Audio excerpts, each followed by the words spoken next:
All right, guys, let's continue on with our lessons on sequences. Today we're going to learn a different type of sequence called a geometric sequence, 7.2. You're going to find your homework on page 430, 1 to 8, 10, and 11. 11 is especially good.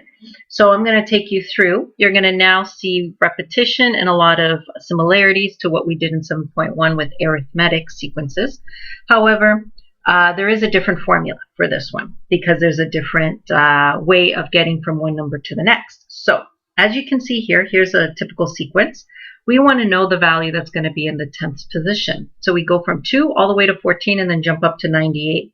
So this is obviously not arithmetic. Here we add 12 and then here we add more than 12. So this is definitely not arithmetic. So any of those formulas you learned in the previous section don't apply here. So what is actually happening here? Well, it looks like we definitely times by 7 and then check. Is 98 divided by 14 also 7? And I believe it is. So it looks like we're multiplying by 7 to get from one term to the next. So in recursive situations, we would describe this as the number before times 7, or 7 times the number sitting in the position before. That would be the recursive sequence for this. But like we said in the last section, we don't want to do recursion because I don't want to have to know the number in the position before, because then that's not helpful if I want the number in a position that's far away. So how is each term related to the recursive sequence? So we know that there's a common what we call ratio. So instead of difference where you were subtracting, 14 divided by 2 is 7, 98 divided by 14 is also 7. So T2 divided by T1, which is the same as T3 divided by T2, the number divided by the number in front of it will give you this common ratio. This happened to be 7 in this particular case. So we were multiplying by 7 to get to the next term. This was the recursive formula that would help us do that. If we were to graph this situation, what would it look like? So we have position 1, position 2, position 3, and we have to go all the way up to 100 here. So I'll just make this quick. 20, 40, 60, 80, 100. So this was the value sitting in that spot. So in position 1, it was 2, which is very low. Position 2 is 14, which is a little bit higher. And position 3 was all the way up here, 98. So that seems to be what's happening here. We're getting this kind of graph. So this is obviously exponential, right? It swoops up. It's not linear. So it's an exponential function where your ratio, your common ratio, is equal to 7. So it's not a slope. Are the first differences equal? No, because it's not linear, right? So the next number would be 98 times 7, which is much, much higher. So it's going to keep growing exponentially and growing very quickly. What do we see in real life that mimics this pattern? That mimics exponential growth? Think of compound interest. How money grows in savings accounts, or how money you owe can grow over time very quickly. That's a common one. Populations can also be seen to grow like this. Determine now the general term. So again, we said, well, if we were going to do recursion, it would be T10 is T9 times 7. So I could do that, but that means I have to know T4, T5, T6, T7, T8, T9 in order to get to T10. So we're not going to do that. We're actually going to come up with the general term for this particular one. And again, general term is the first value in the sequence.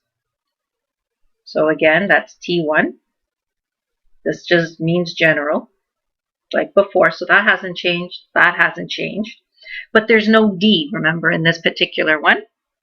And what we have to do is we have to times that by the common ratio.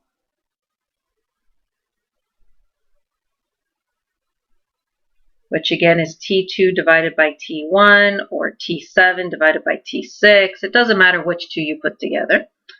The common ratio to the position, so the exponent, because it's exponential, right? So the position value subtract 1. That's how many r's needed to be incorporated to get to the position you want. One less than the position you're interested in. That's why it's n minus 1. So here's our general formula to get T10. The first term again was 2. The common difference was 7, and it would be 10 minus 1. So T10 equals 2 bracket 7 to the exponent 9. And you know that you do exponents before you multiply. So 7 to the power of 9 goes first in your calculator, and then you multiply that answer by 2, and you get 80 million. 707,214. Oops, there we go. Barely fits. 214. There you go. That's the value sitting in the 10th spot. So you can see that it definitely grows very, very, very quick because it is exponential. Now, do not write 14. I repeat, this isn't 2 times 7. This is 7 to the power of 9. That answer gets multiplied by 2. So don't make those silly mistakes. All right, so now we're going to use our knowledge of geometric sequences to answer similar questions that we answered previously, but in the arithmetic situations. So a sequence that has the same ratio, which is a common ratio between any pair of consecutive terms, where you multiply by this constant ratio to get to the next term. Now this multiplier, this r value, can be a fraction. So the numbers can still be decreasing over time. It doesn't always have to be increasing. And we saw that the general term looks like this. So usually we don't even put a time symbol right in between there. You guys know that. Just up against each other like that means multiply. And we keep it separate. It is not AR to the power of 1. It is AR to the n minus 1. Okay? They are separate. So determine the 13th term of a geometric sequence if the first term is 9, so it's giving us the A value, and the common ratio is 2. So it just came out and gave us the answers to plug in, and it wants the 13th. So it wants to know the number sitting in that position. So this sequence would go 9, times it by 2, you get 18, times it by 2, you get 36, 72. It wants to know what number is going to be sitting in the 13th spot. Well, you can see the numbers are growing pretty quickly.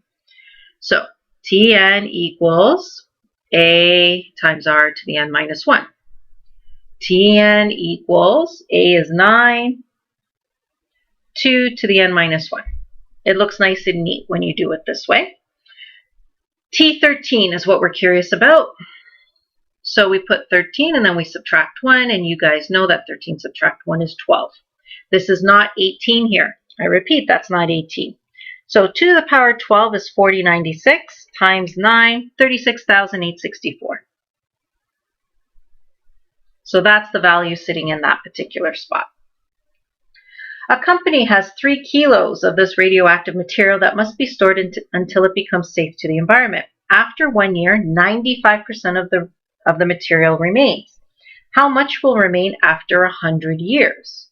So we want to know, if we start at 3 kilos, 95% of it remains. So 95% of 3, 0.95, right?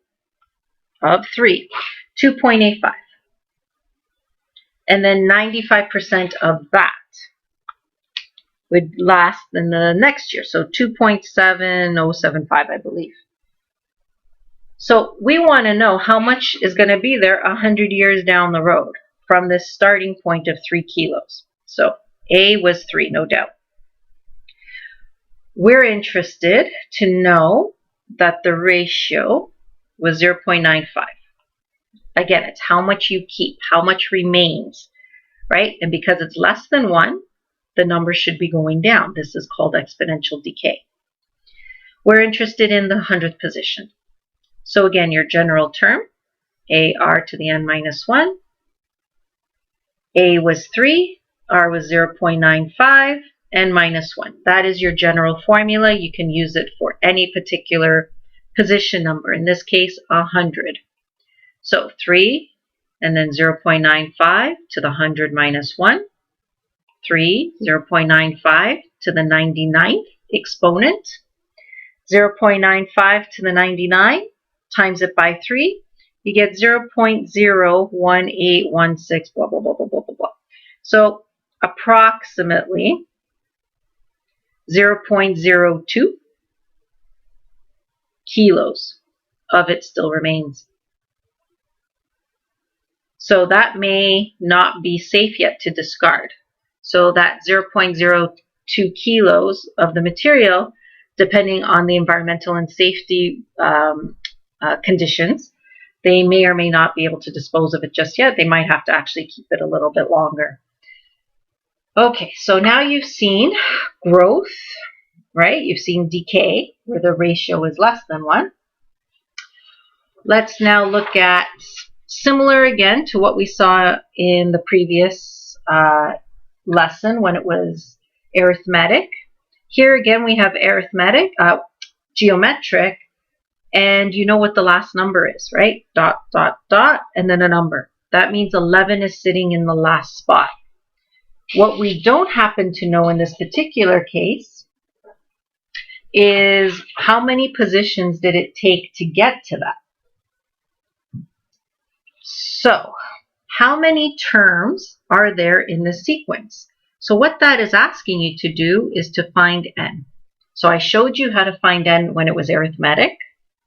Similarly, you do it here, but we have a different formula, so it's not going to be as easy to rearrange and solve for n. So we know that this is a, that doesn't change.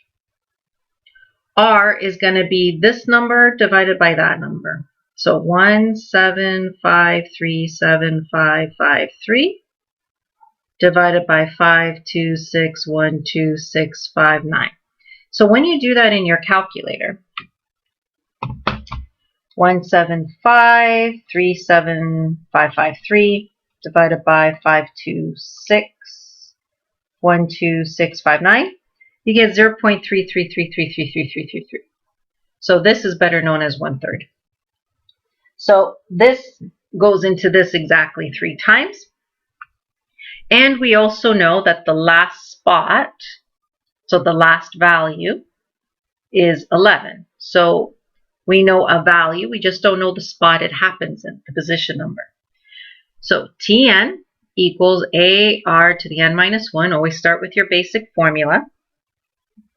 The value we're interested in is 11. The first number was 526126559, and of course you have to use it all. We're going to use 1/3 because we're being accurate, but we don't know n. So now you have to start solving. So now you're going to bring this number over and divide it, right, on the other side. So 11 divided by 526126559 equals 1/3 to the n minus 1. And I think that's like 11 divided by 526126559. It's, yeah, 2.09. Keep that number in your calculator. 0.751581 times 10 to the negative 7.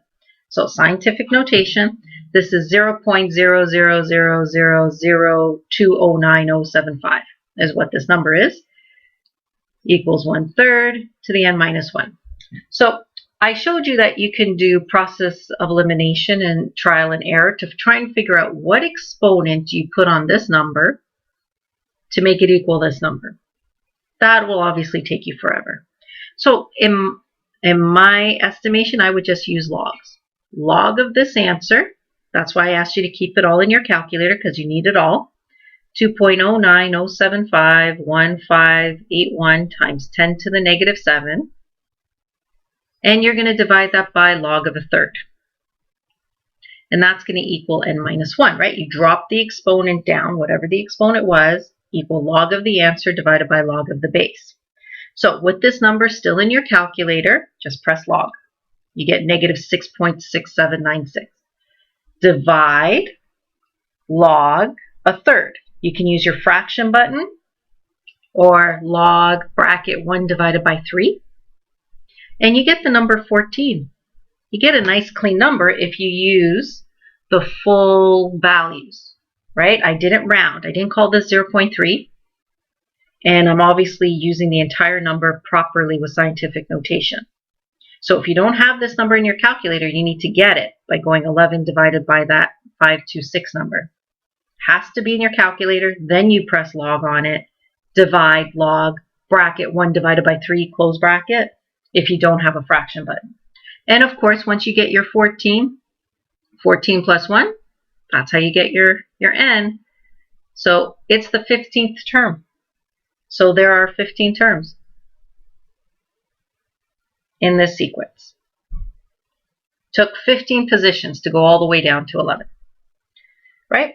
So we figured out what position number the 11 is sitting in.